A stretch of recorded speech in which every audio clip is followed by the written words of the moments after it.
Hello, everyone, and welcome to our Vampire the Masquerade 5th edition, all Hecata Chronicle Berlin Bloodlines. This is a very special session, episode 6.5, Here Comes the Rain Again. So let's meet our solo vampire tonight, Avery.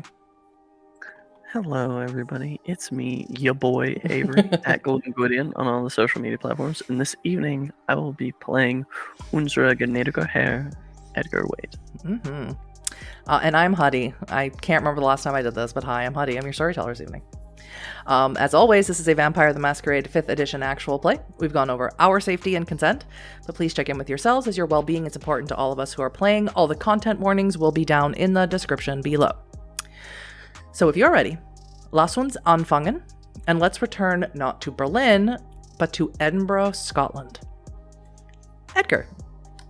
A few nights ago, you decided to take a trip with your fiancé Aelin to your home city of Glasgow. There you met your godson Kenneth, who goes by Dougal now, right? Learned some information about Osric Dunsarn and your sire Olivia Dunsarn. And you also got married to Aelin, at least in the eyes of God in Scotland. The night after your hand fasting, you were approached by the Camarilla stooge you met at the Thistle and Barrel, a man named Duncan. He informed you that Prince Roger de Camden had arranged accommodations for you in Edinburgh, and that is where you needed to wait for your meeting with the infamous Cappadocian, and you got the feeling that you are unwelcome in Glasgow until this meeting takes place. So you and Aelin were driven to what we could call a carriage house located on a sprawling castle estate, and although you were promised a meeting in 3 nights, tonight is night 5. And still, no one has come to collect you. In fact, you haven't been allowed to leave the carriage house, as there is always someone on the door to your room, both during the day and during the night. Provisions, clothing, and any other necessities have been provided for you at no request or issue, however. So I need to ask you, Edgar, this is essentially your honeymoon, and you're spending it under watch, lock, and key by Camarilla jackboots. Have you refrained from being intimate with Aelin during this time, as you know someone is actively listening to you at all times? Yes. Mm-hmm. So, please tell me how you think you two have spent your, for 1 hour before sunset, or sunrise, right? How you spent your days and nights.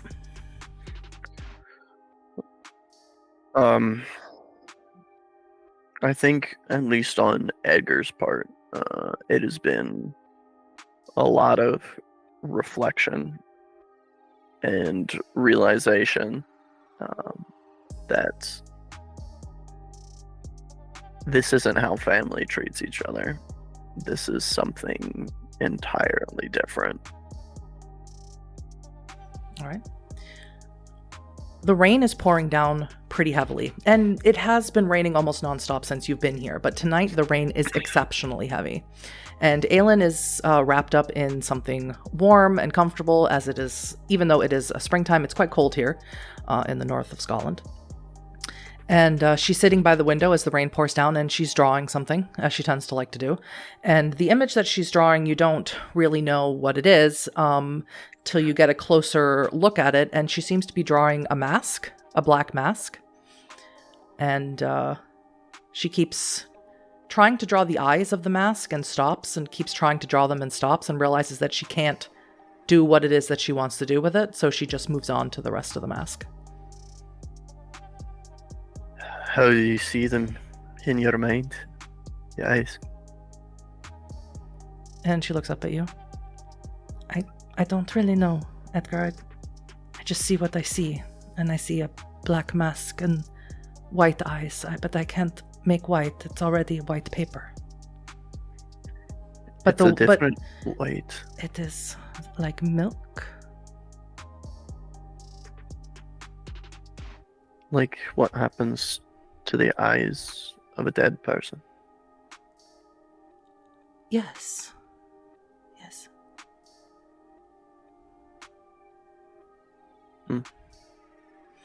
What does it mean, Edgar?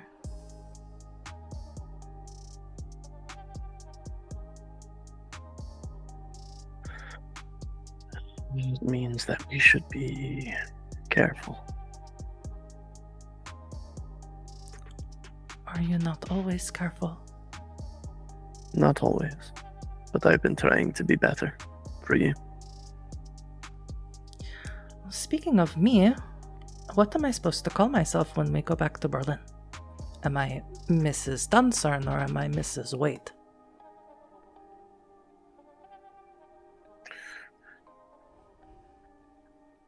Either one puts a target on your back. I'll let you choose.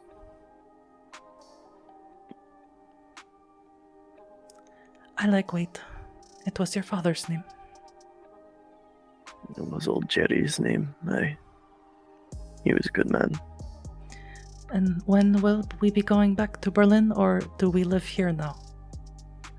We do not live here now.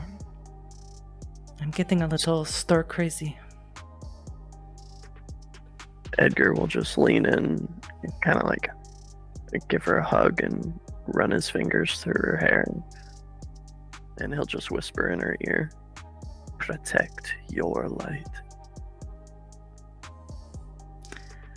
She smiles and kisses you on the cheek. I can't see my light, Edgar, you know that. You will soon. If you activate Sense the Unseen as you lean into her, as I said before, her light is no longer golden, it is white. It's a pure light now. And it's almost when you hug her, and if you have Sense the Unseen activated, it's almost like, to use this phrase even though I don't want to, being touched or touching an angel.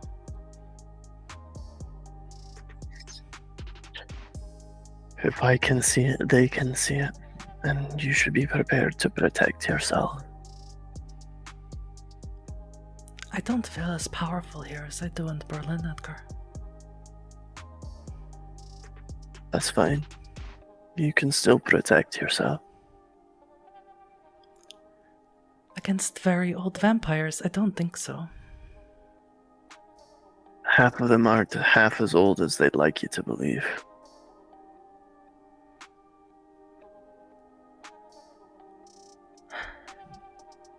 Edgar. She touches at the necklace. Can I show you something? Whatever you'd like. She puts her hands over your eyes and then takes your hand and brings it to the necklace. And I would like for you to make me a composure and resolve roll, please. Just so I know how badly this is going, or not how badly, but how intensely you're going to feel this. 5 messy crit. Mm-hmm. So you're going to increase your hunger. You're at hunger 2 now. As Aelin closes your eyes, you suddenly feel the cold desert wind on your face. You feel sand beneath your feet. And you suddenly become aware that you're inhabiting a different body as you open your eyes. You're standing somewhere, some village built into the side of sandstone, into the side of a mountain. Next to you are Kindred, your Kindred. You know it somehow, inherently. You give a command to them in a language that you don't understand. And they begin running into these hovels, pulling people out, dragging them to the sand, slitting their throats. You look down at your hand, and in your hand is the Shadowbane. The blood from these people starts getting absorbed into the Shadowbane as you hold it. And you are delighted. More and more people get slaughtered. More blood fills the relic. You drop it on the ground. Again, you recite something in a language that you do not know. And you watch the people who are around you, your kindred, who did the slaughtering for you, fall to their knees, not in supplication of the relic, but because their souls are being ripped from their bodies and poured into the relic. And you know this is going to happen. From behind you, as you watch the people that are members of your clan turn into monsters or outright meet final death, is a woman carrying water from a well. She screams at the top of her lungs, and you see a flash of white light fill your senses, flash in front of your eyes. The beast that lives within you is terrified of her, and you run fleeing into the desert, leaving behind the relic and the bloody scene. But you're not gone forever. Eventually, you make your way back to your great project, your great work. You see the woman on the ground holding the relic. She's singing to it, and it begins evaporating in her hands. So you bite into her neck and end her life. But the relic has been tampered with, has been tainted. And you need to begin the work again. Please make me a frenzy check, Edgar. Can do. That's unspent willpower? That is your unspent willpower plus 2 dots for your... no! You have 3 dots for your humanity now. Hunger dice in there? No. No hunger dice. This is a pool of 7 dice for Edgar. I need only 2 successes. Yeah, no, that's 7 with a crit. Okay. So, as Aelin removes her hand from your eyes, you feel this welling up within you. You feel like you want to bite her, that you want to take her light, the way the man in your vision took that woman's light. But you can quell it. Easily so. And Aelin looks at you. Did you see that horrible man through her eyes? No. Did it not work? Because I don't feel powerful here. It worked. I told you that we had destroyed it before, but I don't think that's the case. I tried to use it and you stopped me. This is my redemption. I am the heir to the crown of shadows. I don't know what that means, Edgar. What are you saying? What is the crown of shadows? Something Tulio said once. I'll have to ask him. This is what I felt when I took the necklace from you that night. I felt...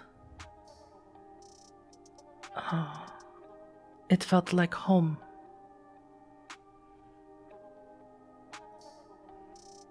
Aelin, I need to ask you something about home. Yes. You have 2 birth certificates with different dates on them. Did my father call you when he was drunk? No. He used to make this joke. He used to say when he would drink too much, and he would say that I would look old for my age. It's not funny. It's not a funny joke. It's because you're 20 years older than you are. No, that's not possible, Edgar. You sound just like him. Aelin, it's possible. I would call them right now to make him tell you that it's stupid joke, but the Cambrilla will hear. Unless, well, maybe they don't speak Farsi. Magic is pervasive through your being. It's allowed you to age both slower and faster, to suit your needs.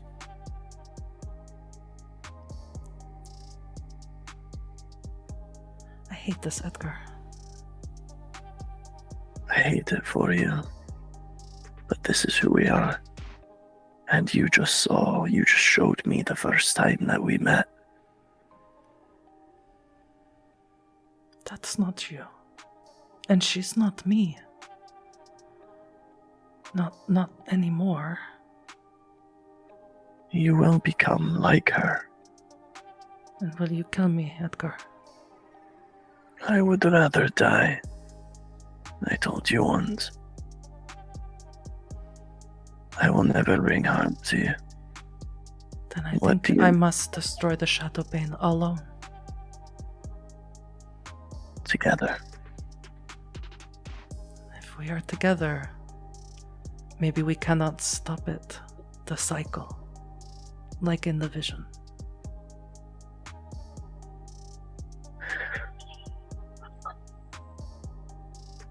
I refuse to believe that. I refuse to believe that destiny would see us parted even for a night.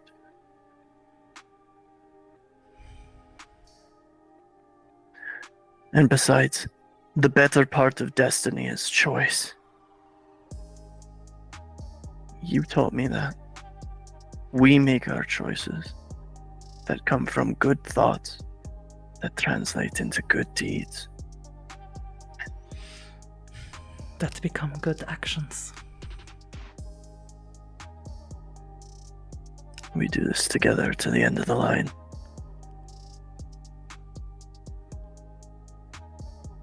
Okay. I love you, Edgar. In every life.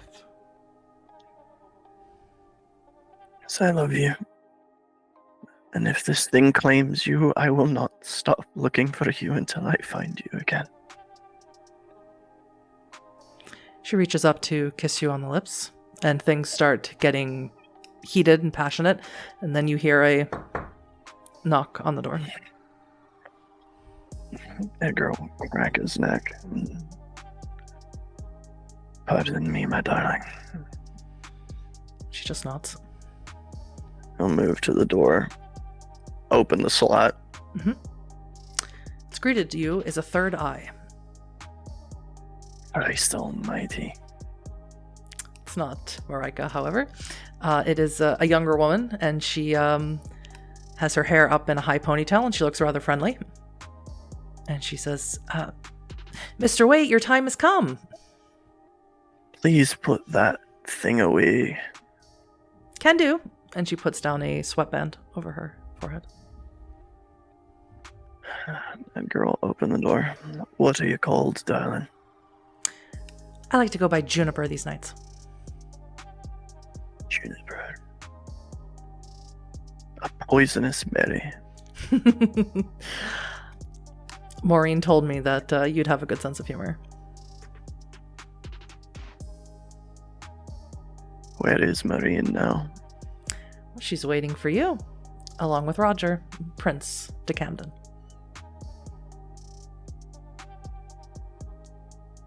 Very well. I'm afraid the prince has declared that he just wants to see you. He's not interested in anyone else that you've brought. That's for the best. Let's go then. After you. The girl take one last look at Aelin. No, shut the door behind him. Mm-hmm. So, this woman, Juniper, she looks like she must have been embraced in the 80s, or that's just her aesthetic. She's wearing a very brightly colored pastel windbreaker and spandex pants as she sort of jauntily leads you through the courtyard. Now, where you were in the carriage house was right at the end of the sprawling property that this castle is built upon. And you, like I said, you haven't really been able to explore. You haven't been allowed to leave. And as you exit out through the interior of the carriage house, she hands you an umbrella, a black umbrella, and she has one for herself. And where you are led through is clearly in severe disrepair. The courtyard is littered with debris, fallen masonry, broken statues. And as you walk through it, the castle eventually comes into clearer view. You can see that it's made out of like a coarse gray stone, likely quarried from the surrounding hills, very common in Scotland, right? And the facade rises jaggedly into the sky. Its once imposing battlements are now crumbling and overgrown with ivy and moss. And amidst the decay, the castle's aura of ancient power sort of hits you as you get closer to it, almost whispering to you of secrets buried beneath layers of stone and soil. And I need a willpower roll, please, because this is going to determine how you can act in the presence of your mother and her sire. 3 successes.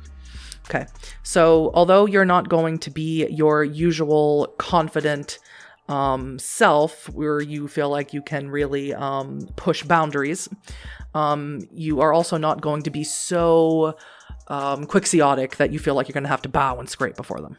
You're going to be somewhere in the middle of those two things. Juniper pulls open one of the large molding wooden doors, and the interior is very, very dark, lit only sporadically by candlelight. Your steps echo as you follow her through this castle, and she leads you to what must have once been a grand hall, but now it lies in shambles like everything else around you. The vaulted ceiling, adorned with faded frescoes depicting scenes of heroic conquests, is marred by gaping holes through which the moonlight filters in, and the rain, casting long shadows and making everything around it all wet and disgusting. However, where Roger is, where Maureen is where the roof is still intact.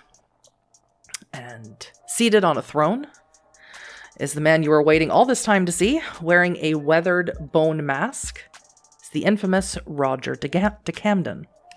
To his right is someone wearing an obsidian mask, much like the one Nicola Asher in Berlin wears, much like the mask that Aelin was drawing just a few minutes ago. The person has long, dark red hair, a sturdy frame, and milky white eyes. And it doesn't take you long to realize that this is your mother, Maureen. And I will let you, since you rolled 3 successes, decide how you would like to approach them. Edgar will approach, and he will kneel.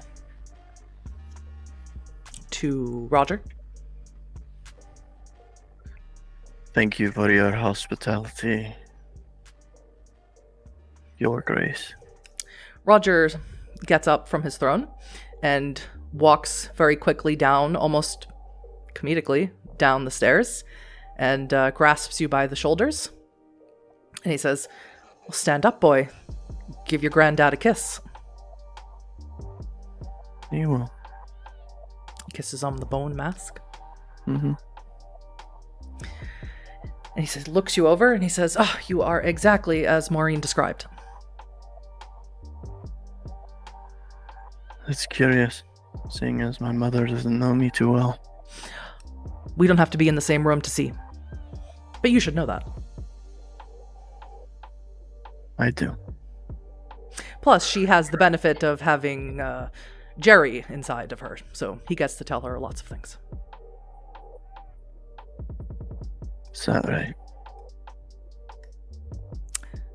Don't see a reason why I would start lying to you. We just met. I didn't mean to imply that you were, Your Grace. I told you. You can call me Granddad. I know what you told me. Oh. Starting off this way, Maureen, come say hi to your son. And Maureen descends down the stairs much more demurely and delicately than Roger did. And she looks at you. But what comes out of her mouth is not her voice, but your father's. And he says, you're looking good, lad. Huddy can't do a Scottish accent, I'm sorry. Thank you, Father. Have you gotten so proper? Father? Used to be duh. I'm a man now. Aye, that you are.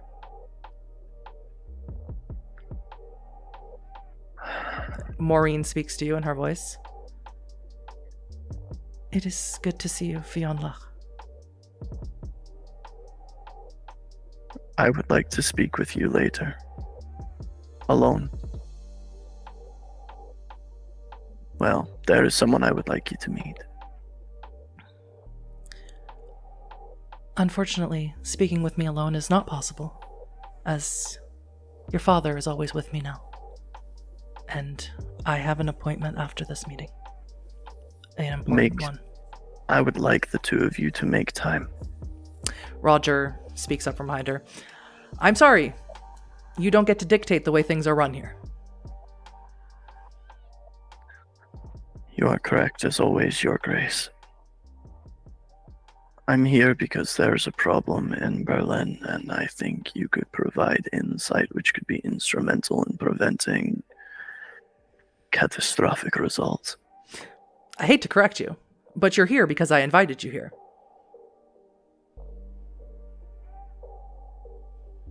Right.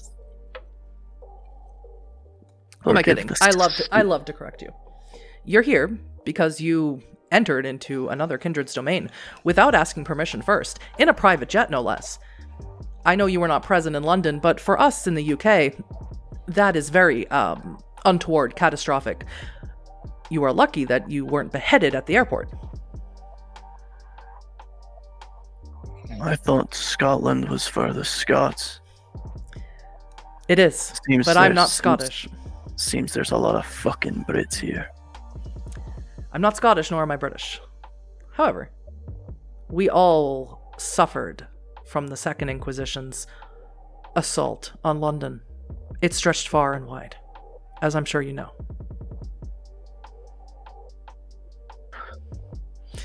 Yes. So, I have so very graciously offered you accommodation and safety here in my domain, for the love I bear your mother.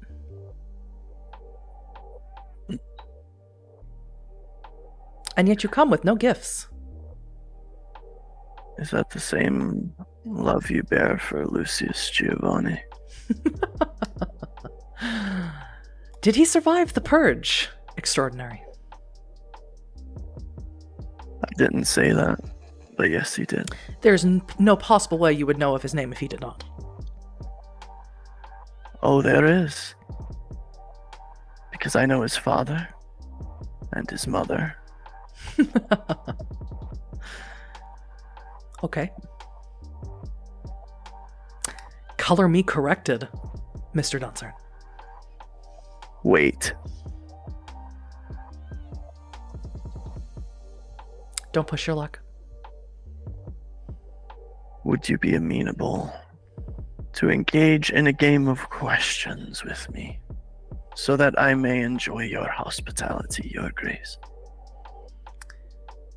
You may tell me your reasoning for coming into Glasgow uninvited and unannounced. Then you may ask me your questions. Then you will go back to Glasgow and let the prince there deal with you however they wish to. I own property in Glasgow, and thus, by the promise, I am guaranteed safety. You transferred that ownership over to someone else, as far as I'm aware. I have other properties in Glasgow. You should absolutely make that known to the Camarilla then, so that the sheriff there does not chop off your head immediately once you enter the court. That is my intention. Excellent. Ask your questions. What does one need to use the Shadow Bane, Roger? Well, that is not a question I was expecting. Who told you that name?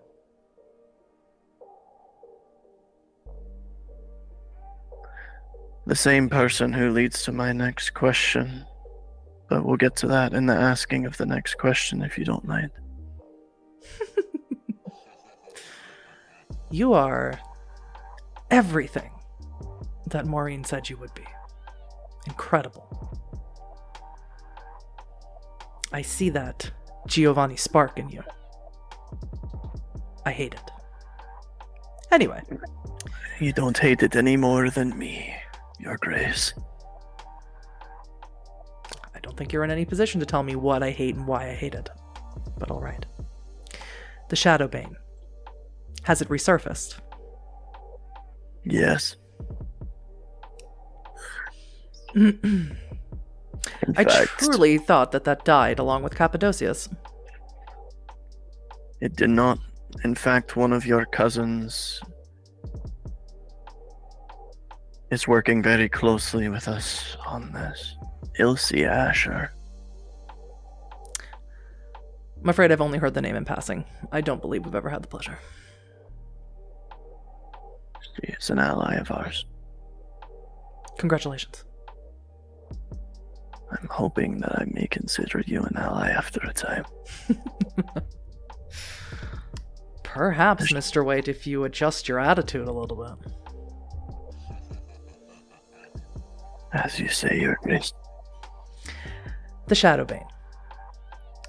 Never seen it myself, but my sire Constancia talked about it endlessly when I was a young fledgling.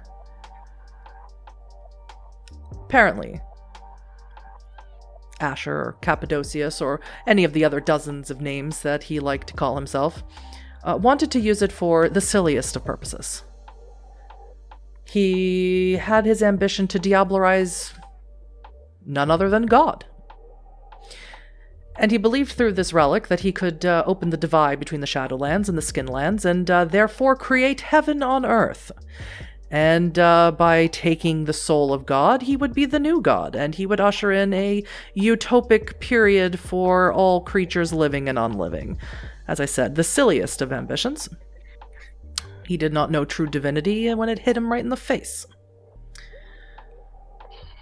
However, he was never successful upon using it.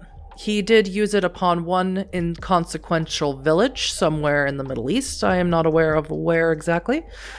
Iran. He used it in Iran. I believe it would have been called Persia back then, but sure, we can call it Iran if you like. But it was not successful. There was not enough ingredients required, which then started him on his path of bringing Augustus Giovanni into the clan in order to get more bodies. But we all know how that turned out for him, don't we? We do. And then, of course, Augustus Giovanni got into his brain to use it as well. And that's why there are, I don't know how many, 10, 12, 13, 100 bloodlines now within the Hecata. More bodies to power the relic. For such vain ambition. Oh, we are nothing if not vain, Mr. Wade, are we not? Depends on who you ask, Your Grace. But I am inclined to defer to your judgment on the matter. You've been around much longer than I have. Roughly 1,300 years longer than you. As you say. Give or take a decade. Are you saying that the Shadowbane is in your city?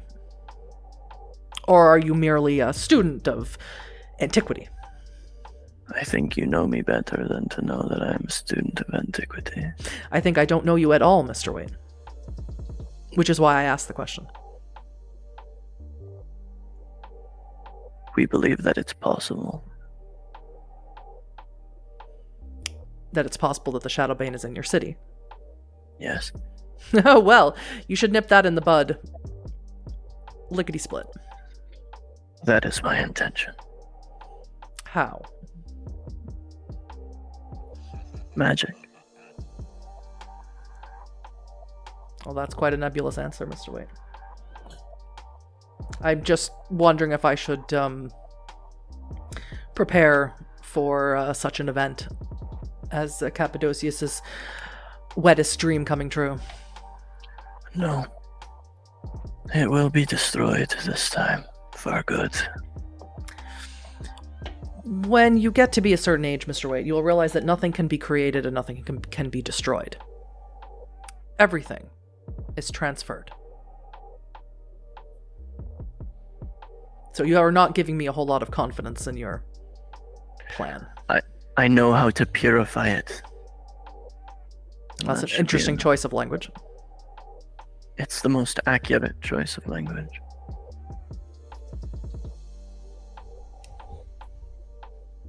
I have nothing to respond to that. Then perhaps we lead to the next question.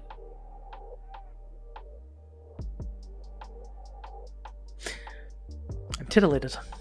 My brother is called Tullio Giovanni.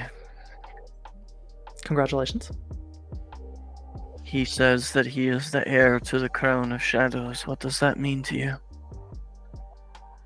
It means absolutely nothing to me. It sounds like Giovanni nonsense to me.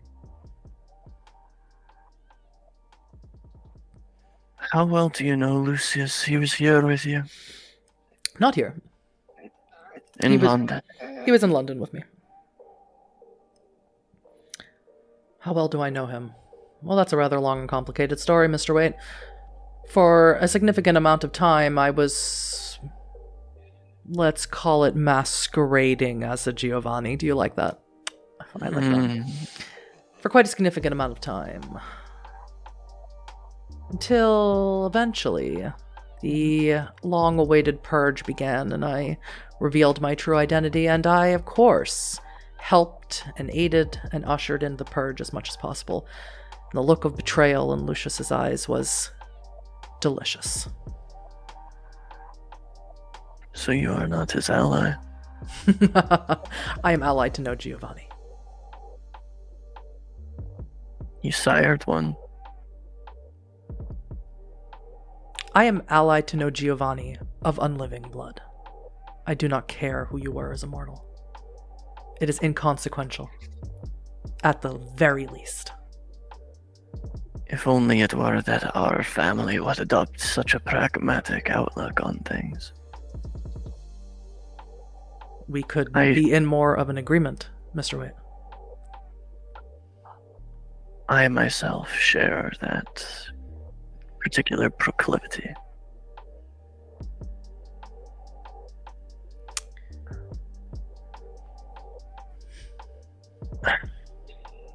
Forgive me, this is difficult to ask.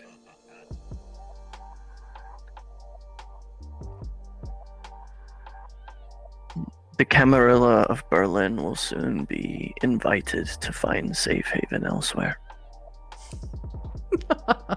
By whom, you? Yes. Oh dear. He looks to Maureen. As I said, there's something about that Giovanni blood that just overtakes every possible brain cell. I don't know what it is. It is for their safety. It is not for my own ambition. It is because there are people amongst the Camarilla that I care for and respect. I'm sure they'll land on their feet, Mr. Waite, if what you're saying truly does come to pass. But no, I will not be opening my gates to a flood of new kindred. In the age of the Second Inquisition, absolutely not. What a ridiculous question. And you will find no domain willing to do so. I suggest that you work out whatever your beef is with them. Is that the right phrase? Maureen, beef? I have no conflict with the Camarilla. Then why would you want to usher them out of the city? I just told you. It will soon be unsafe for them to continue residing there. Better to make allies than enemies, Mr. Waite. But no, the answer to your question is absolutely under no circumstances no. As you wish. I have no further questions for you, Roger. Well, how disappointing.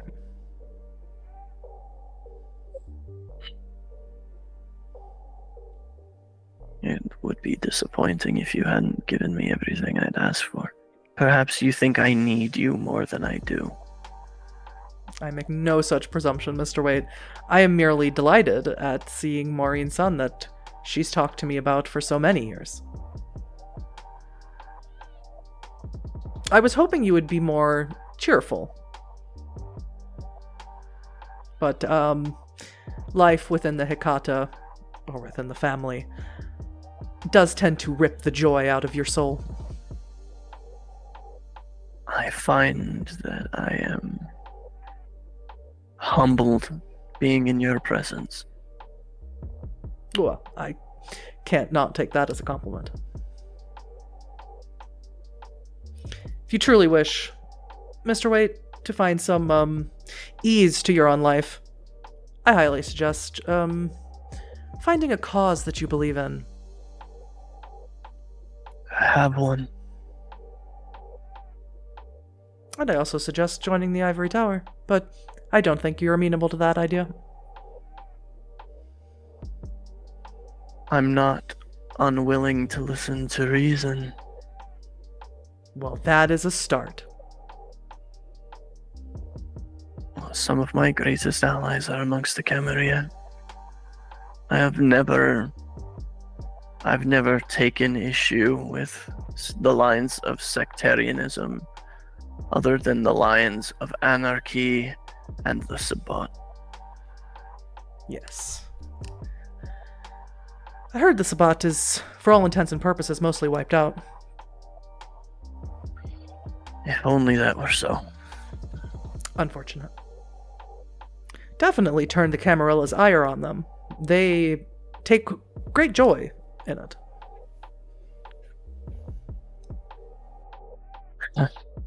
Yes, you're right.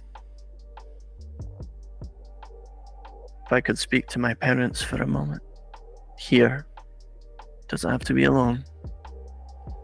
You are free to address anyone in the room, Mr. Waite.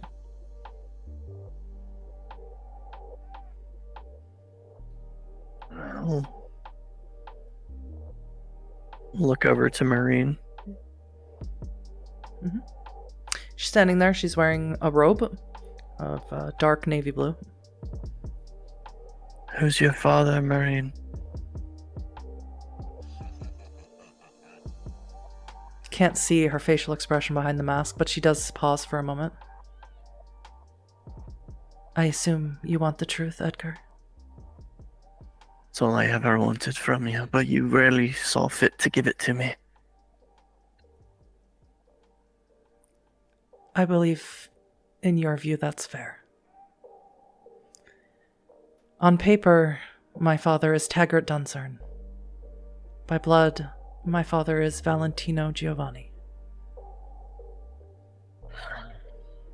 As he is the father of my siblings as well, Hamish Milliner and Sienna Milliner. And Lucius and Giovanni. Lucius Giovanni is not a sibling. Oh, well, he's a sibling, half-sibling of mine. Valentino's son. Family doesn't speak in halves. As you wish. Why did you come here? Why did you go to Roger? Why did you leave our family?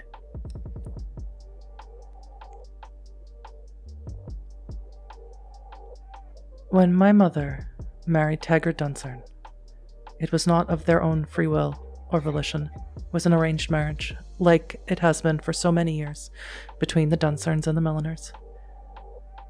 Taggart Duncern could not perform his duties adequately.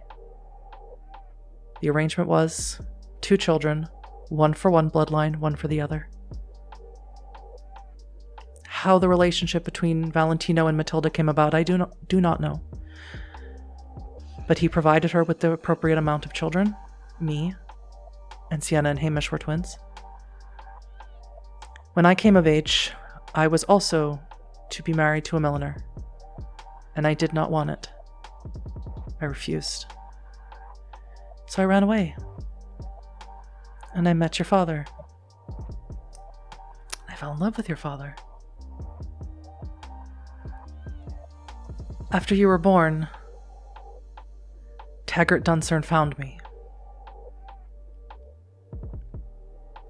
And he threatened to kill you and kill Jerry, unless I went away with him.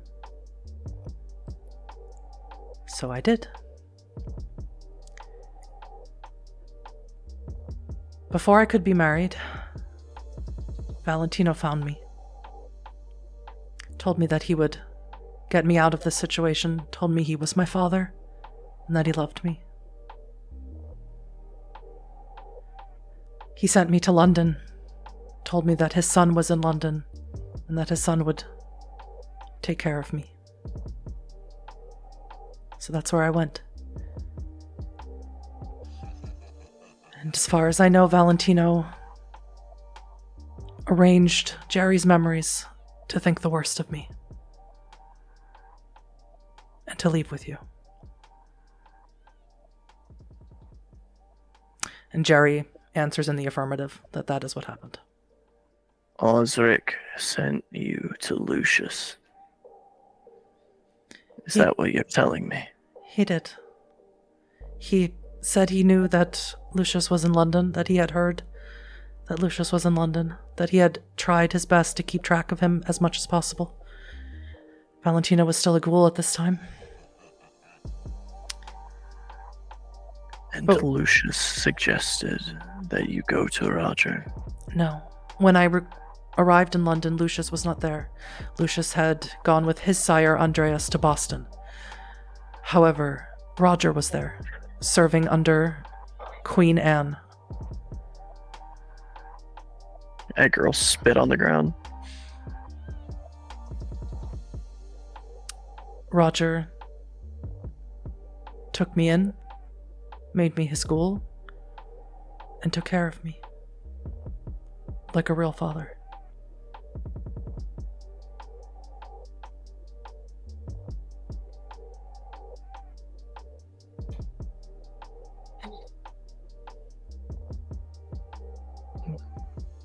I see.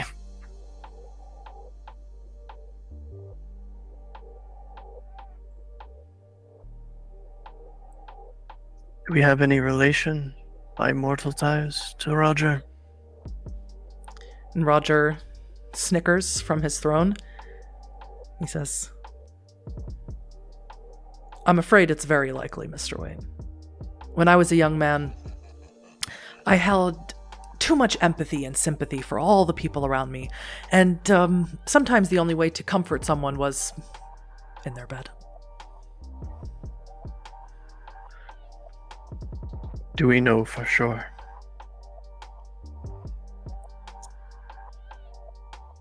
And Maureen says, I had my blood tasted by the Magi at the court of London. And yes, a distant relation. Going back many centuries.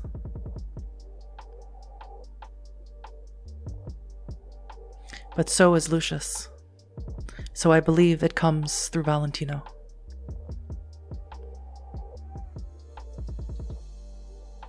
I understand.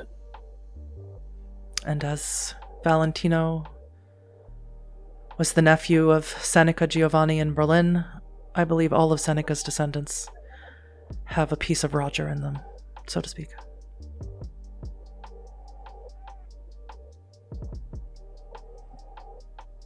Very well.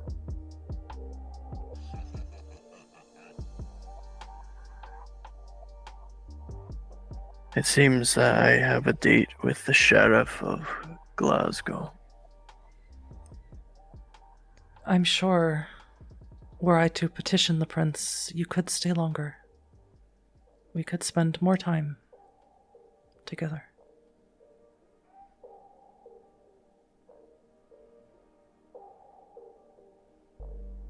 I don't think so, Maureen.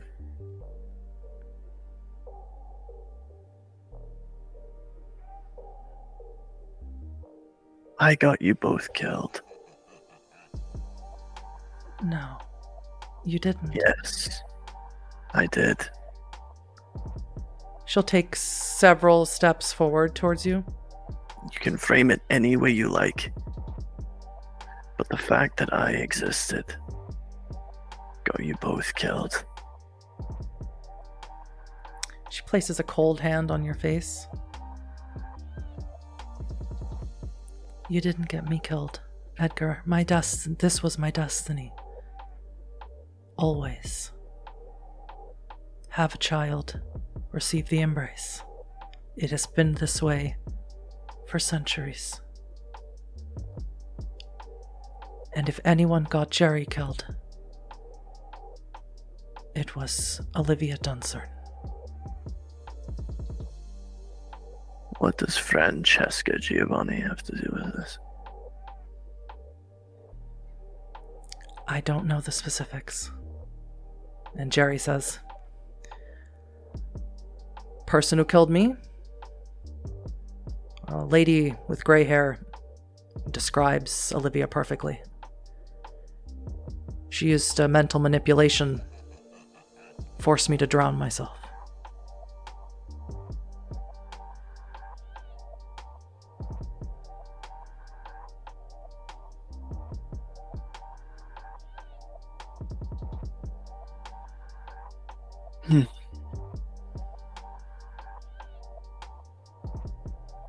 I should go. Edgar, she's your sire, correct?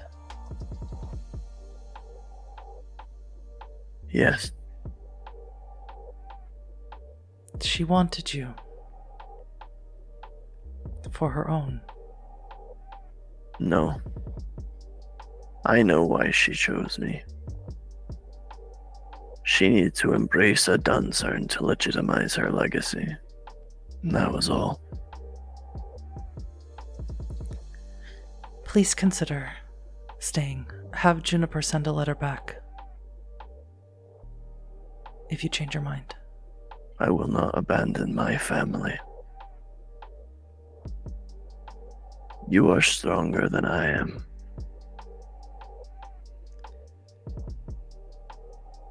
Please say hello to my mother for me. I'm afraid she doesn't look upon you too kindly. Unfortunately, the feeling is mutual.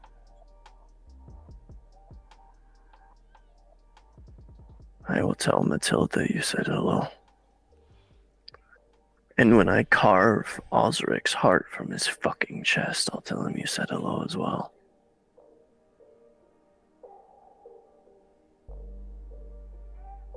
Osric never did me harm. But perhaps he has done you harm the way you speak of him. Whatever happened to both of you, he knew and he allowed it to happen. That is perhaps true. Letting things happen to someone marine is the same thing as doing it to them yourself. And there is no mercy for my enemies.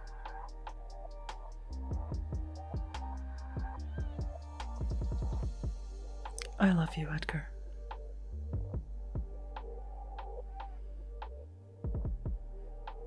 There was a time when that's all I ever wanted to hear from you. Now it just sounds like a broken bell. And Edgar will walk into the room. As you turn and leave and walk towards the exit of the room, Juniper, who is standing there this whole time, Roger sort of goes like this to Juniper, and she walks over to him, and he says, "You can find your way back to the carriage house, Mr. Waite. It is time for our prayers."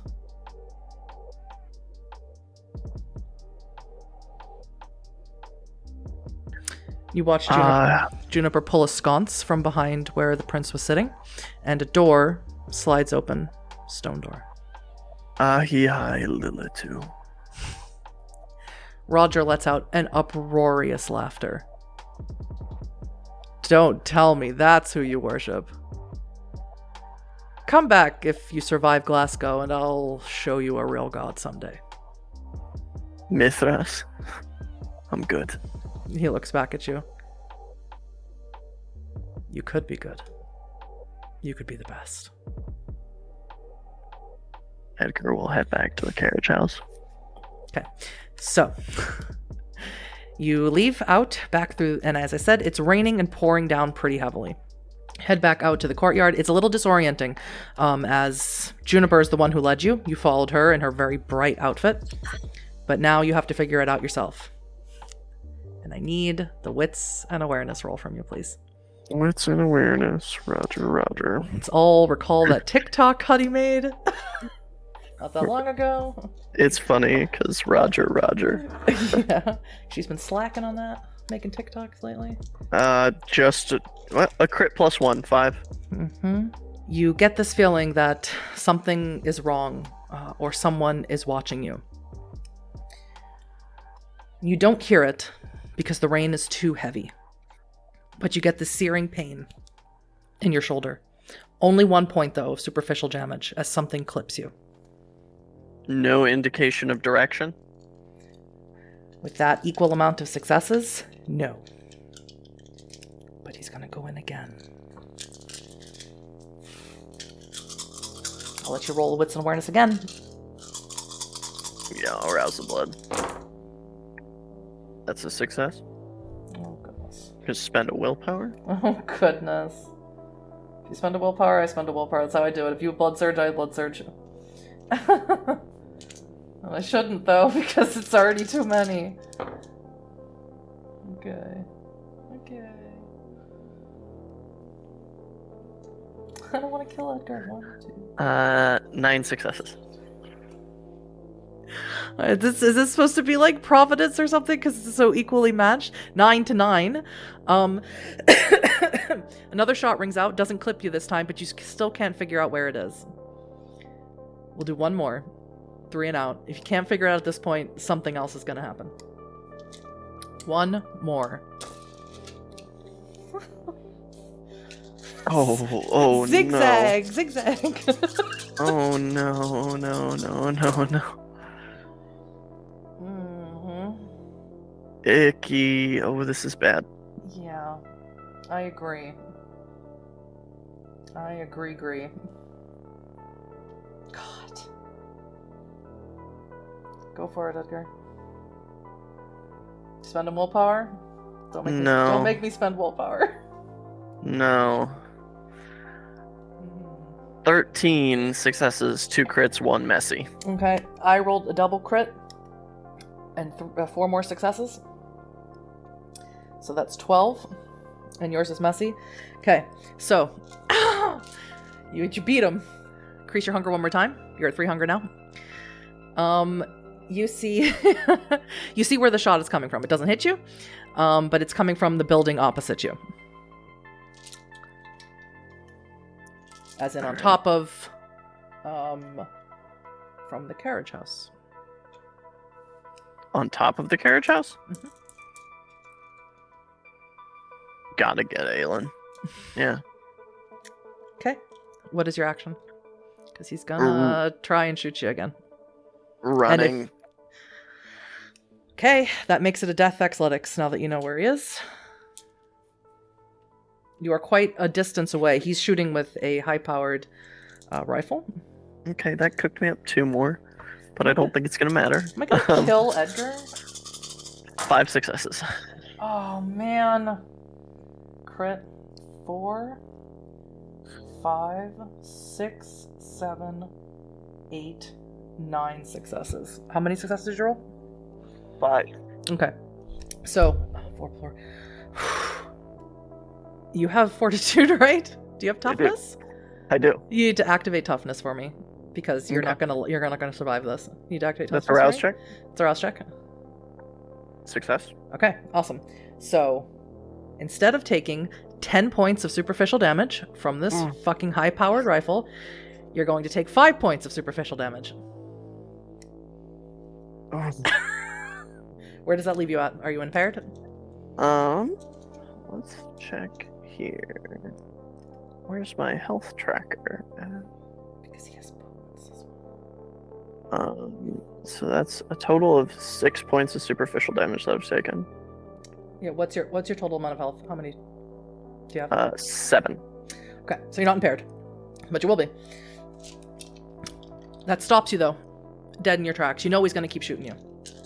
Is there anything that you'd like to try and do? Palm of Flame. I thought you might. Gotta risk the blood again. Success. Mm-hmm. And now I need an intelligence and blood sorcery to bring the flame up. It's raining. Heard. Intelligence and blood sorcery is So a I need decent to pool. so I need to my... bump the difficulty up from normally it would be 2 to bring it up. But or no, excuse me, 1. You have 1 blood potency, right? Correct. So normally it'd be 1 to bring it up. I need to bump up the difficulty because it's raining to 2. Okay. This is currently a pool of 8 since my blood is roused. Mm-hmm. Oh yeah, easy. 1, 2, 3, 4, 5. Okay, so 5. That's as big as you're gonna make it. So you're gonna make a huge fireball. Now you need to shoot it. Hit Osric. Composure. Oh. Composure, and you can roll either fucking firearms or you can roll melee, whichever's higher for you. Not blood sorcery?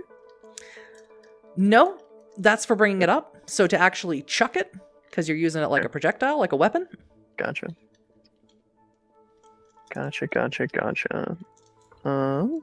Composure or firearms or melee, whichever's higher for you. It's gonna be firearms. Mm-hmm. Because he can see it, obviously. Oh shit! From where you are, so he is going. He also has toughness. I'm gonna activate that for him. Success, and he doesn't have celerity, but he does have 7. That's let's pull that out right now. Yes. Okay. All right. That's 4, 5, 6, 7, 8 successes. Messy critical. Mm-hmm. Okay, so you're gonna increase your hunger again. That puts you at 4 hunger. And he only rolled 4 successes, so he is definitely going to take a significant amount of fire damage. He does have toughness though, and I need to make him a frenzy check. Woohoo! He has toughness. Oh, he has shatter. I don't know if I should do that to you. I don't know if I should. I might. You could. I might do that to you. Nothing's stopping you. I know, but I think he'd be so surprised by the fireball that he wouldn't do that. But he's got toughness divided down by 3. He's only gonna take the 7. Yeah, fucking toughness is actually pretty goddamn good. All right, so you're at 4 hunger. If you don't get something to eat soon, Edgar, you're gonna eat whoever or whatever is around, including Aelin. Oh, I plan on eating him. Yeah. Well, we'll see. Willpower. God, he's got a lot of willpower as well. 7 willpower. 5, 7. Plus, he has 6 humanity. 2 dots for his humanity. It's fire, though, so that needs to be high. But I rolled a critical, so that's fine. He's not going to frenzy. Instead, what he's going to do is he's going to use Arms of Aramon on you. Oh, motherfucker. Is the light from the flame enough to keep him back? That flame's gone. Oh, fuck. So if you want to pull it up again, you gotta Yeah. do the whole process again. That flame's gone. 4 plus 5. Christ. I will allow a Dex Athletics to try and get out of the way as he leaps off of the roof. He has Soaring Leap from Potence. And Dex Athletics, Edgar. 1, 2, 3, 4, 5, 6, 7 successes. Yeah, I can't roll that high. Go for it. I just need to know how bad he's going to hurt you. 4. I need to make a morale check, see if he gets a stain. Oh, he doesn't. Okay, so he wraps you with Arms of Aramon. That's a margin of 3, so he's not going to be able to restrain you with that. But he is going to hurt you. 3 more points of superficial damage. As he touches you with the cold, nasty void of oblivion itself. These tendrils. And he can't do anything as he's controlling them. He can't then walk around and chase after you or anything like that as he's gone. And he hasn't been able to grapple you. Does toughness reduce that damage by 1? Toughness would reduce that damage by 1, yeah. Well, no. How many dots in fortitude do you have? 2. Okay. Reduce it by 2. To just 1. Okay. Gotcha. Perfect. Should I have been doing that with the high-powered rifle rounds as well? You absolutely should have, but I think you only got hit once with it. And you can't reduce it below 1. Oh, right. So it would have been 1, and then the 5 would have been 3. No, that 5 that was already reduced. Oh, fuck me. All right. That's a high-powered fucking rifle. That's already reduced. Yeah. So So you're impaired now. Yeah, that takes me to my. So now you're going to be at a 2 dice penalty to anything that you're doing. Okay. But you may take an action now. Bringing up the flame again. All right. Rouse check. Success. Mm-hmm. Intelligence and blood sorcery. Mm-hmm. Which is a pool of 6. 3, 4, 5, 6. He's definitely going to use Shatter on you now, though. 5 successes. 5 successes to bring it up? Yep. Now you got to throw it. Does bringing it up move the arms of Ahriman? Yes. But now he can dex athletics out of the way. Okay. Alright. Yep. Chucking it. And it's at him. 5, so I always do more. The more successes you roll to bring it up, the bigger it's going to be, so the more damage it's going to do. But I'm going to use Shatter. I want you to know that at a time. Okay. Alright. I might die here. We'll see. Shatter isn't going to necessarily give you quote-unquote fire damage, but it's just going to sort of blow it back. Fuck. Oh, God. Hold on. I need to math here. Mm-hmm. That's insane. So that's 2 crits. One of them is messy. Okay. And so your palm for a total of 10 successes. So stop it. Your palm of flame goes out. You can't concentrate on it. You can't deal with it anymore with that messy critical because you are going to go into a hunger frenzy now. Too much. You're trying to do too much. You're trying to concentrate on too much. And your beast says, enough with the blood bullshit. Enough with the sorcery bullshit. Do what you were made to do and fucking eat him. So you're going to ride your beast. You're going to jump, you're going to leap at him, and you're going to start draining him. All right? Problem is that you have the painful bite. So Osric is not going to be under any sort of compulsion to keep you on there. So you may roll me a strength and brawl versus what he's going to do now. Which is going to be bad. Heard. That is literally my worst pool. Strength and brawl. Fun fact for the viewer. I have 9 dice for this roll. 1, 2, 3, 4, 5, 6, 7, 8, 9. And you are, please remind me, you are impaired. Mm-hmm. So you are at 2 dice penalty right now.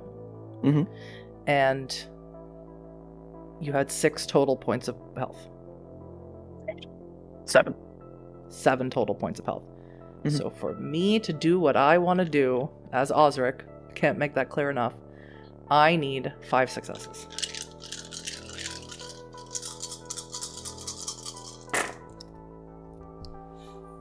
Which I have. Yes, Edgar, what did you roll? 1. Okay. So, as you leap on top of him, you may remove 1 hunger as you get in there and begin draining him. However, as you have him pinned to the ground, and as you're drinking, you suddenly feel something hit your heart. And Osric has stuck a stake up into your heart with a total of 9 successes. And I said normally I require 10 for a cold shot like that, but you're already impaired. So I was only going to require half. So, your fangs stop. Your drinking stops. You are not in torpor. You are fully conscious and aware. He sticks the stake in you.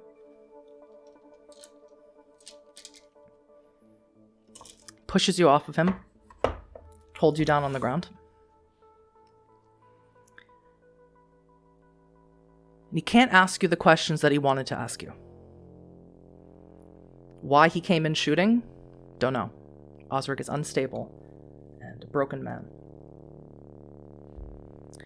Grabs you by the face and holds you up. And he says, I don't know what the fuck you did to Kenneth. I don't know why the fuck he's like this now. But you don't get to take my son and do whatever the fuck you want with him. I don't know what Olivia wants with your ghoul, but I'm not going to let her kill someone else that someone I love loves. This is gonna hurt. Please make me an intelligence and resolve roll, Edgar. Okay. It's pretty good. It's pretty good. You didn't roll super great.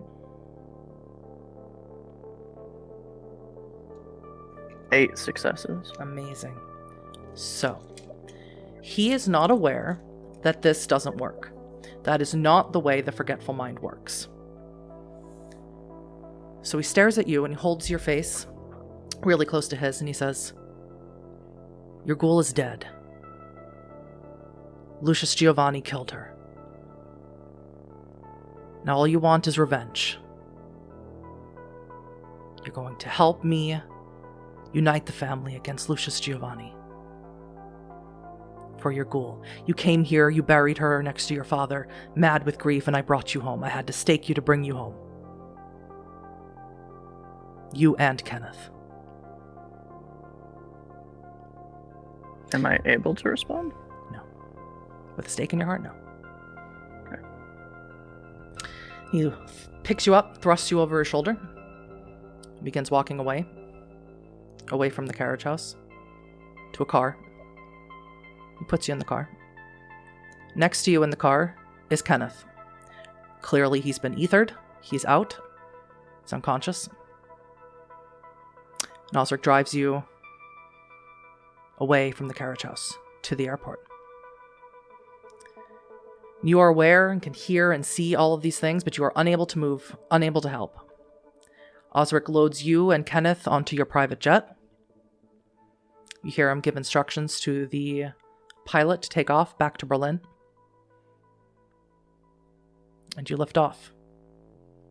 It's only a 2-hour flight. Osric at some point comes over, squeezes blood out of a bag into your mouth.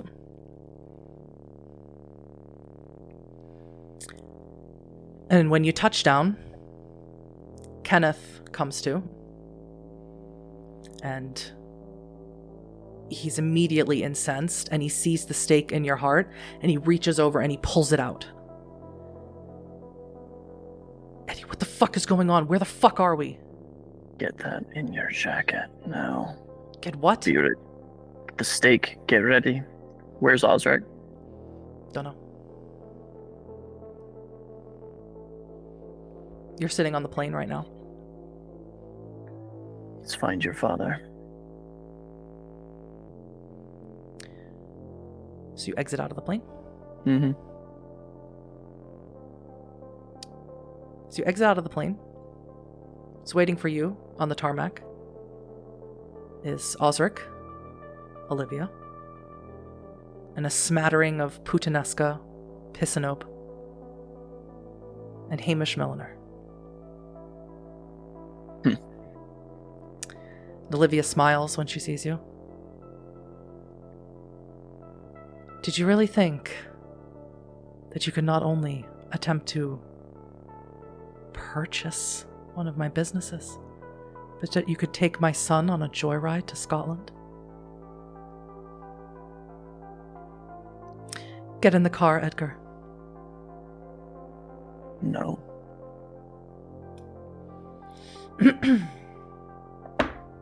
She has much higher dots in Dominate. Intelligence and Resolve again, Edgar. You should be at 2 hunger. Not as good, unfortunately. I rolled 11 successes. Yeah, I only rolled 7. So she looks at you and she says, "Get in the car, Edgar." Edgar's gonna look back at Kenneth to make sure he has the stake in his jacket. Mm-hmm. Just walk to the car. One of the Puttanesca opens it for you. You're not sure which one. There's too many of them. That girl spit on his shoe and get in. Mm-hmm. Your mother gets in beside you. You can't see what happens to Kenneth through the tinted windows, but he doesn't get in this car. Why were you in Scotland, dear?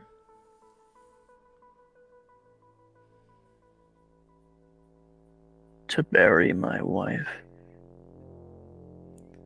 I beg your pardon. To bury my wife. I heard you. Are you telling me you married your ghoul? No. I married a woman. Free. She smacks you across the face.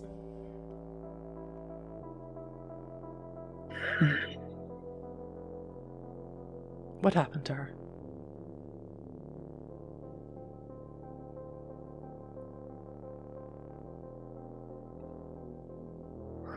Lucius Giovanni happened to her. Are you saying she died here in Berlin? She did.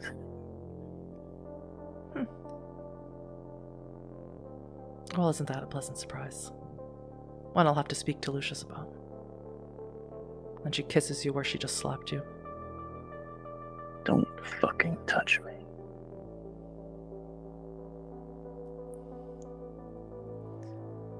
You haven't been by in some time, Edgar.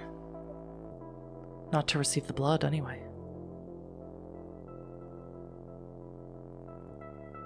It won't take. I beg your pardon. I don't take to your blood anymore. We'll see about that. The taste of Giovanni blood is sour in my fucking mouth.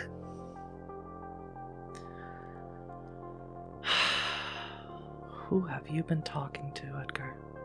I've known the whole feckin' time. You think you could hide from me when I've seen you, Francesca? My name does sound wonderful on your lips. Fionlach. I have seen you since I was a boy. And you lied to me. I am not upset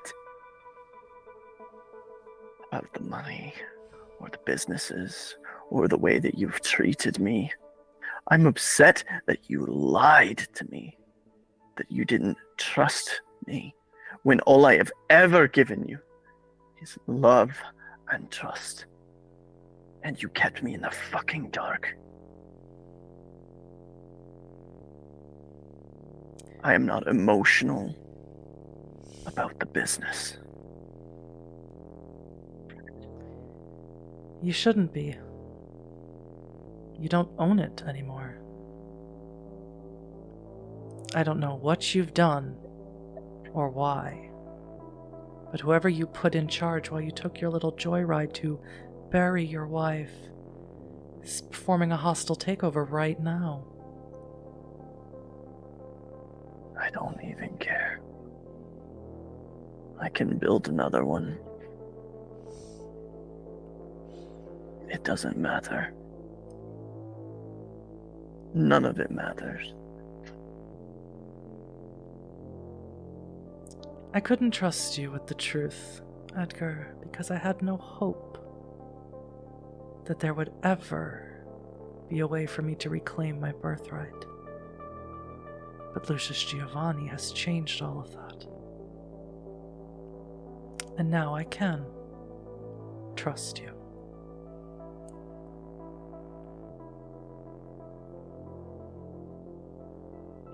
No, you can't. Well, then what good are you, Edgar? I'm your final test, Francesca.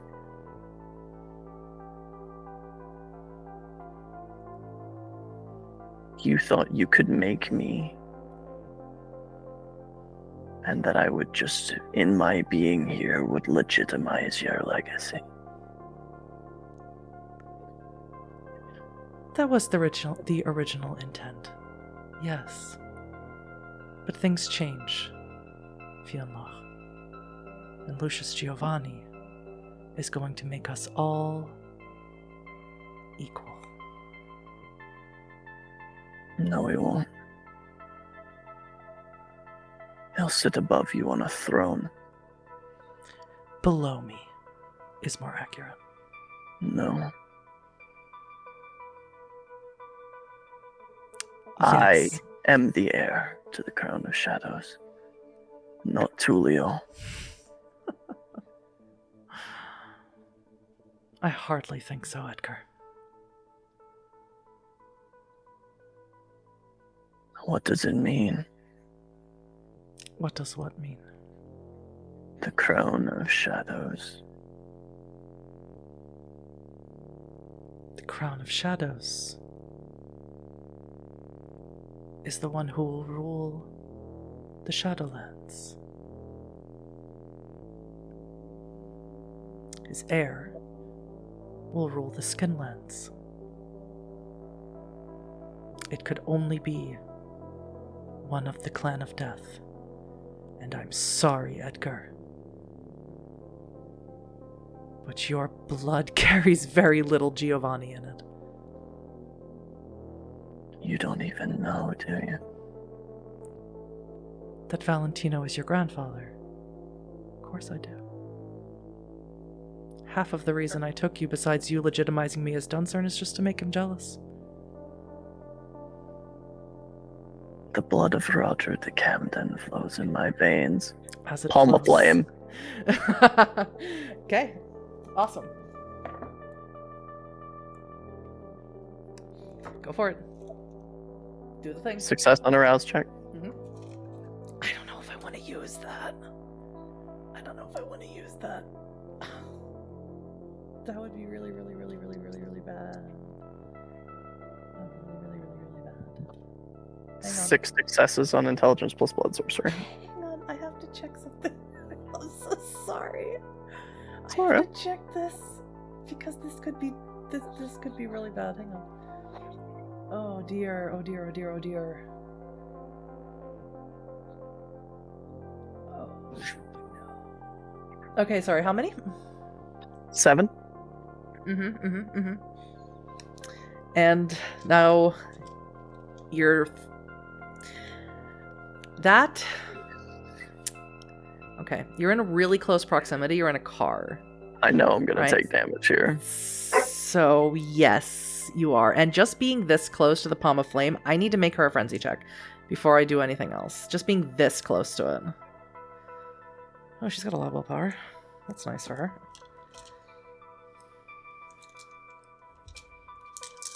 Because she might just freak out. She's gonna freak out. I rolled no successes. So as you open up the Palm of Flame, she does absolutely start panicking. She hisses at you, her fangs descend, and I will let you roll that composure and either melee or firearms, whichever's higher for you, while she is going to attempt to break through either the partition or the door to get away from you, speeding down the highway, speeding down the Autobahn. Oh, God. Yeah, you tell him, Stella. Yeah. That's so gnarly.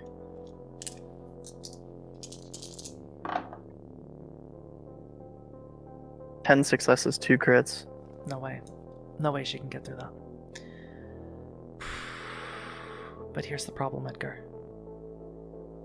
Neither can I. Neither can you.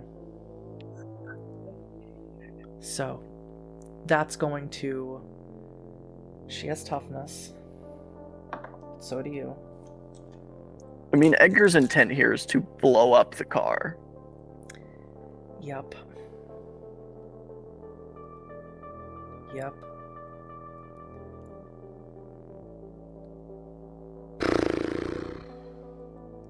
She's not impaired.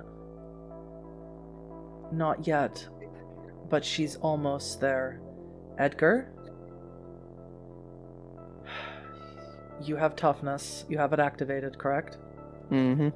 And you have 2 points of fortitude. You need to take 8 points of superficial damage. That puts me into 2 points of ag. Yeah. You haven't healed any of what you had before. No. And that still only puts you into ag? Yep. Oh, Right. no. 3 ag. So you are severely impaired. And yes, the car absolutely blows up. You go flying off to one side of the Autobahn. Olivia goes flying off to the other side of the Autobahn. Who the fuck knows what happens to whoever was driving. The cars that were behind you all swerve and stop. Kenneth must be in one of them, and you are in agony, Edgar.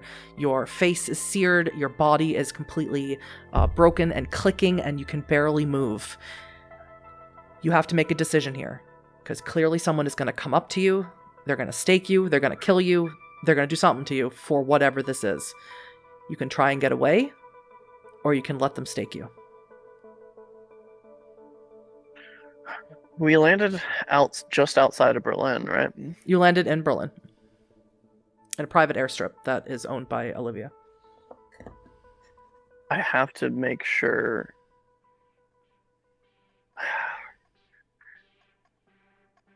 Kenneth's going to be there with them anyway, and he's unbondable now. He's going to be fine. You don't know that. But it's an educated guess. It's an educated guess. She didn't breathe light into him. That she did not do. She purged him and healed him. Maybe she made him unbondable. You don't know. There's not going to be enough ashes to make a convincing fake to death here. At the moment, no one knows where you are. You're on the side of the Autobahn, where the guardrail is, where there's woods. This is the perfect opportunity to get away. However, if you don't, I can almost guarantee that you're going to get staked down. Or killed. One or the other. Gotta go. It's up to you. Gotta go. Okay. So, I'm going to make a roll that I very rarely ask for. But I need a wits and survival roll to get out of here. And it's going to be against probably Osric's. Gonna try and rouse the blood here. Wits and awareness roll. Go for it. Success. Mm-hmm. So you're still only at 2 hunger? Correct. And I need to know, where you're going. By the way. In the grand scheme of things, which direction are you headed to? Damn, I rolled 2 successes for wits and awareness for Osric. That's really terrible for that many dice. Hold on. The neighborhood that was Ao Junga, I like your car. The Mitte, that's where Tulio lives. Gonna try my best to get to the Mitte, and I'm gonna try and find Yancey. You try and find Yancey? Yeah. It's probably empty If anybody, Island. if anybody knows how to hide somebody, it's a Nos, right? Sure. If I can't find him, I'll just crash fucking Tulio's place. Sure. Okay. 2 successes. How many did you roll for wits and survival? 10, 2 crits. Amazing. Yeah, very easily do you slip away from the scene. Damaged, in agony, as you move through the woods, as you run through these woods, out to get to sort of hop over the barriers, hop over the other side of the Autobahn, trying to figure out how to get there. Normally you have a car, right? And where you could get there, you get there faster if you have a car, but you look horrible, and you're definitely a walking masquerade breach. You're like trying to heal anything as you go. Yeah. Start with the ag. Yeah. 3 rouse checks. Oh, Or do all the superficial, one or the other. I'll start with the ag. No, it's not good. No. I could get 1 superficial. Oh, did you start with the ag? Did you roll 3 rouse checks? I did. I started with superficial. Mm-hmm. I rolled 3 rouse checks. I succeeded on 1. Okay. So you can still remove that superficial, but you're going to be at 4 hunger now. Mm-hmm. And I can't risk going any higher than that. And the voice of your beast says, "Go back. Take me out. Drink my blood. You know how much you've missed it." I didn't miss it at all. So you're ravenously hungry, you're only mildly healed, and you're going to want to wander the streets looking for a Nosferatu. Is that correct? Gonna try and keep to the alleys and whatnot, but I'm looking for Horner magician with the white mask. Sure. Roll me wits and awareness, and of course we don't have Zach here with us, so I'll have to see what you see, where he is, because in the Mitte is not normally where he is.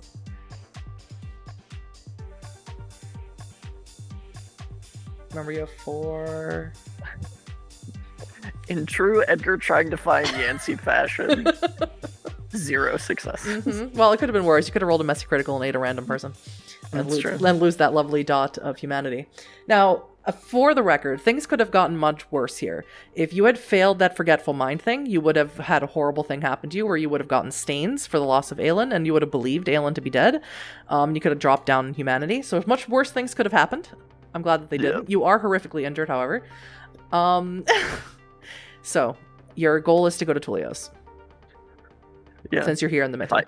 If I can find someone who owes me money on the way there to eat, I will try.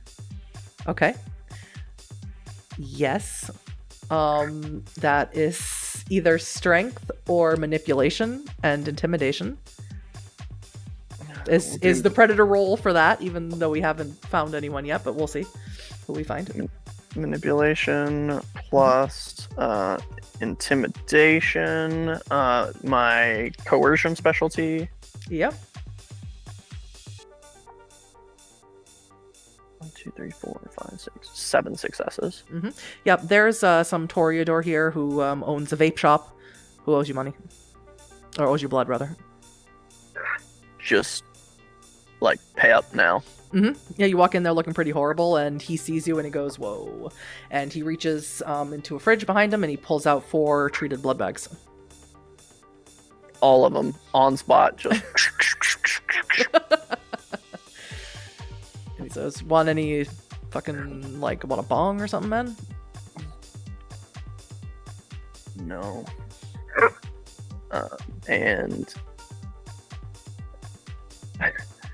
Edgar's gonna use compel. Mm-hmm. I was never here. Well, that's not really the way compel's gonna work. Compel's is giving a command. That's cloud memory. Mesmerize? That's giving a command. You can't remove someone's memory. Got it. That way. That's cloud memory. Yeah, well then just flat off, manipulation plus intimidation. I was never here. Sure. Good, roll that. Toreador. So, composure and resolve.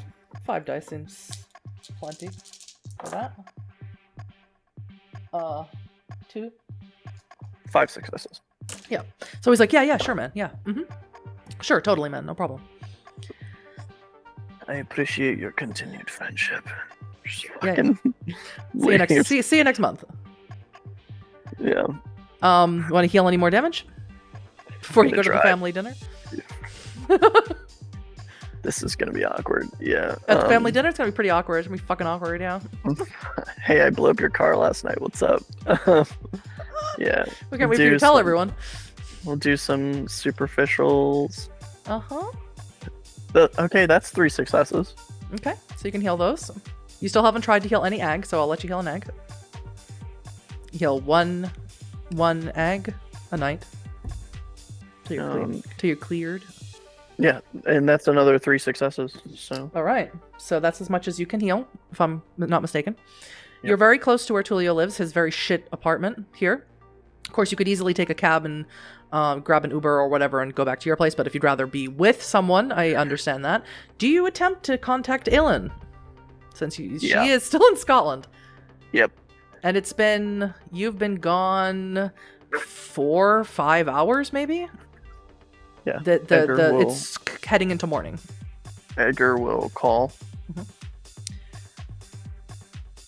When you call, she picks up the phone and she says, Edgar, where are you? My grandfather came for me, and I'm in Berlin. The plane's here as well. He must be the one. He lied to me. He told me that you were in Glasgow. And he drove me to Glasgow, and now I'm sitting here waiting to speak with the Prince of Glasgow. Get out. I can't. I'm behind closed doors. Do what you have to do. Don't feel bad, they're all fucking monsters. You're Osric, right? He told me they would ghoul me and take care of me, that you weren't gonna come back. No. Kill them all. I can't, Edgar. How? Let your light guide you. You hear someone come in, muffled, and someone obviously take her phone, and the call ends.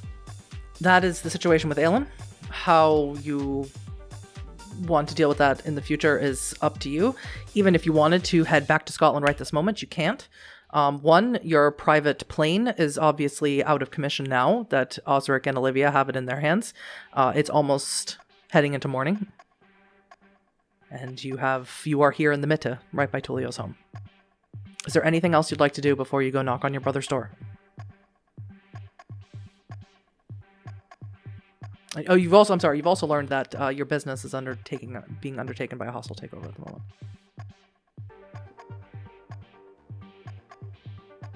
Edgar is going to very quickly just send an email to Human Relations. Mm-hmm. It gets infotainment back to you. Whatever it is that you sent. Meaning, someone has changed the email addresses for all of your business, for everything to do with White Enterprises. Okay. Edgar will check the accounts. Do I still have access? I don't know if Ipco would have gotten to them yet. You do not.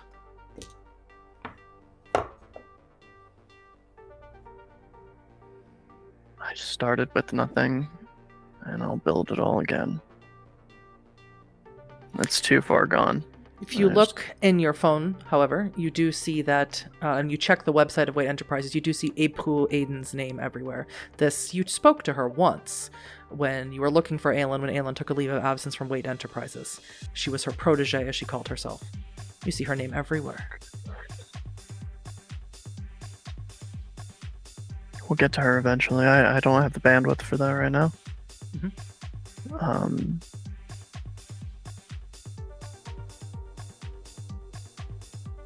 Gonna call Akua. Call Akua? Mm-hmm. Yeah. He picks up the phone. Yeah, Eddie. It's almost sunrise. What are you calling me for? We'll see each other at the family dinner tomorrow. I need to know if you've got my back. Against what? Against Olivia. whom? Olivia? What'd she do now?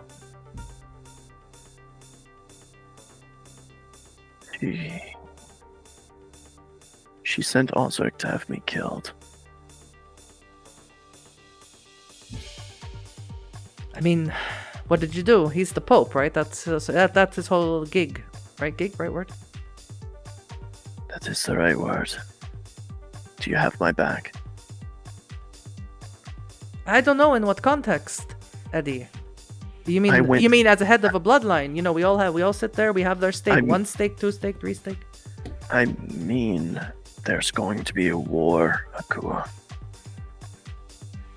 You like the Napoleonic Wars. I ever tell you about that? You did. I went to Scotland to bury my wife that Lucius Giovanni killed. You never did get to throw her that party, did you? No. Okay. And I'm going to kill them all. Okay. Be ready tomorrow night at the family dinner. I just blew up Olivia's car tonight. Oh, Eddie. You're getting yourself into a lot of trouble. I can see now why someone would send someone to kill you. Dangerous man. I only have love for those who show me love, Akua.